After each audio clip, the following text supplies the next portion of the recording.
সারা দেশে আওয়ামী লীগ অফিসগুলোকে মহারম্ভে উদ্বোধন করে দিয়েছে, ছাত্র সংগঠনগুলোতে ছাত্রলীগকে পুনর্বাসন করেছে। সর্বশেষ দেখেছি আমরা একজন আওয়ামী এমপিকে তাদের সংরক্ষিত আসনে ঠাঁই দিয়েছে। আমরা লজ্জা জানাতে চাই, আমরা ধিক্কার জানাতে চাই।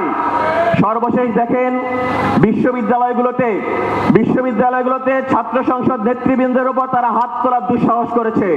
আমরা বলতে চাই, আপনারা ভুল পথে আগাচ্ছেন। আপনারা এদেশের মানুষের সাহসকে আপনারা অবজ্ঞা করছেন, অবহেলা করছেন। আমরা নতুন বিপ্লবের জন্য প্রস্তুতি গ্রহণ করছি। এখনো সময় আছে আপনারা ভিন দেশের প্রেসক্রিপশনে দেশ চালানো বন্ধ করুন। এখনো সময় আছে আপনারা এদেশের মানুষের জনরায়কে মেনে নিন। নতুবা এদেশের ছাত্র সমাজ, এদেশের ছাত্র জনতা যে সাহস সদ্য 2024-এ পুঁজি করেছিল, সেই পুঁজি এখনো করে রয়েছে। আপনাদেরকে তো আগের দল তো পালানোর সুযোগ পেয়েছে, এবারের আপনারা পালানোর সুযোগ পাবেন না। অতি অহংকারী হবেন না, দাম্ভিক হবেন না।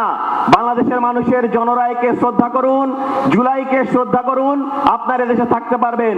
নতুবা বাংলাদেশের মানুষ আপনাদের কি পরিণতি করবে সেটি আপনারা ঘুণাক্ষরও কল্পনা করতে পারবেন না। অবিলম্বে জুলাই সনদ বাস্তবায়ন করতে হবে এবং এই জুলাই সনদ বাস্তবায়ন আন্দোলনে আপনারা যারা জুলাইয়ের শহীদ পরিবার রয়েছেন, জুলাই যোদ্ধা রয়েছেন, বাংলাদেশ জামাত ইসলামী এবং বাংলাদেশ ইসলামী ছাত্র শিবির শুরু থেকে যেভাবে আপনাদের সাথে ছিল, এই আজাদীর আন্দোলনে আরেকবার যদি দাঁড়াতে হয় আমরা আমাদের বুক পেতে দেব ইনশাআল্লাহ।